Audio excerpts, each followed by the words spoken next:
Now, here's a strange one for you. This is a 1980s, well, at first glance, transistor radio, badged as a Ferguson Revolver. I'm sure I've seen these as ITT as well. I may be wrong, but I think I have. Now, the speaker on this is every bit as big as it looks. It really is a 6-inch speaker. It's an Alnico unit. Hasn't got a foam cone surround or anything, so no need to worry about things rotting out. Might have been nice if it had a material surround. So, 3-band transistor radio, long wave, medium wave and FM. And very nice it sounds too. Which is sort of punk. It is very sort of punk. I mean, what happened was, with Lucy and the Lovers, we had fast songs, slow. You know, we can say, David.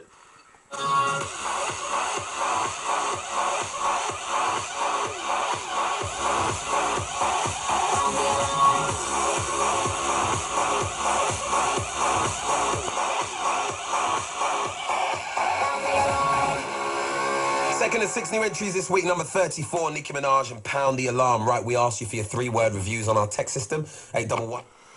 I ain't gonna say what my 3-word review of that would be. So you can see it, this sounds pretty good as it goes, and it's something of a wolf in sheep's clothing perhaps. Thing is, when you turn this round, there's even more odd things going on. Because on the other side is a cassette deck. There you are, there's the other side.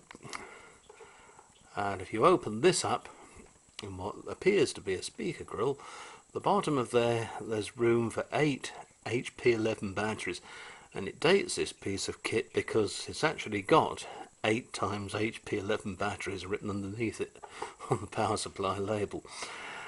There are false screw heads even, so that it appears the same both sides.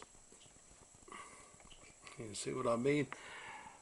Usual tape counter, and the tape mechanism's a good one. It's got pause control there. But what about this making it sound so bassy just now? How does that work? Well, there's a volume and tone, but as well as that, a cassette recorder size button is attached to a loudness control, and that boosts the bass. Built-in mic on the top, and because you can use this facing either way, it's written once the right way and once upside down as we are now. There's your rod aerial, still perfectly intact, and on the end of it you've got the tuning knob, of course, the almost inevitable for European electronics at the time 5-pin DIN socket, and somebody's gone to a real thing about lining up screw heads here, because even these little Phillips screws are lined up. When I put this back together I did, because it just seemed the right thing to do. But what is this PA volume? Well, the thing is, you can use this as a sort of low power PA system. Presumably you have to plug in a remote microphone, because if you use the one that's on it, I suppose it would howl, wouldn't it? There's an earphone socket there too, and this switch here changes over between microphone function for the cassette and PA. Strangely though, despite all this, there's no variable level control. The little dial here simply being to increase or decrease the microphone volume that's attached to the set, presumably. Now, on the top, all the usual sort of controls that you'd expect. That dates it on the right there, that monitor switch, high, low or off. That's when you're taping from the radio, and it allows you to hear the radio while you're taping. Later designs, you just turn the volume up and down in the usual way, and that was how it worked. But some of the earlier ones had 2 sort of preset levels, or even 1 on some of them. And you see there, the next one over is radio off, or tape, and then you've got radio in the middle and sleep. What that did, you put a tape in the tape player, switched it over to sleep, pressed play, and the radio would then play for as long as the tape mechanism ran. It would then turn off. But given that these used to turn off with quite a clank, these Japanese mechanisms, I bet it would probably wake you up. I've cleaned this up a bit because it was absolutely filthy. I mean, how some people let their kit get like this, I've no idea. But, well, you've seen some of the other videos, and in particular poor old Dr. Cassette ones having to actually chuck things in the washing up bowl, and that's what I had to do with the front of this. I've also fixed the speaker grill, which was cracked. Somebody had obviously dropped it in the middle, and I've done my best with it, but I have to say you can hardly see.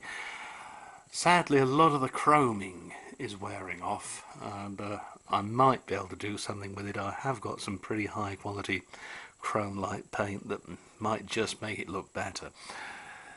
These here, these hex screws, they do nothing. They're just decorative mouldings, by the way. And you can see here where I put it back together again. There's a bit of a funny thing about this. All these screws are the same length except one. I think that one is really long. It's about half an inch, maybe longer than the others. So, and it has to go in the right place or it won't hold.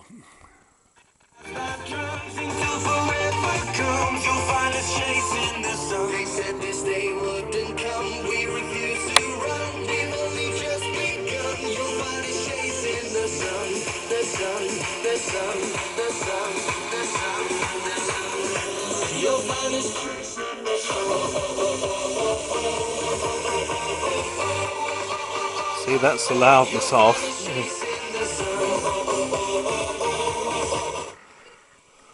Box and snow.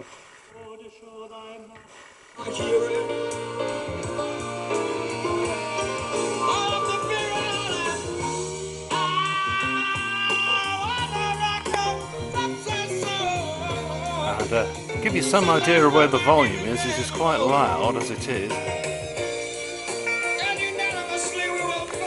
Put it onto macro again. So he obviously goes pretty damn loud if he wants to.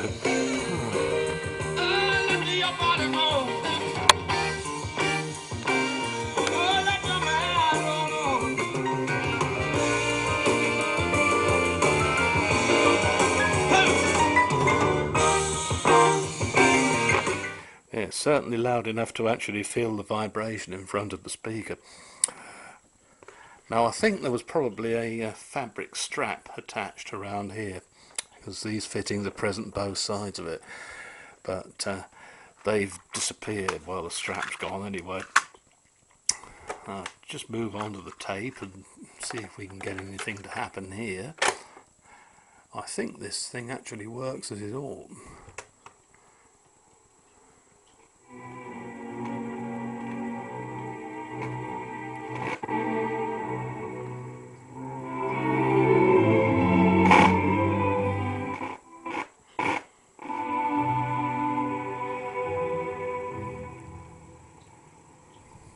The crackle will disappear in the end because I've cleaned the pot.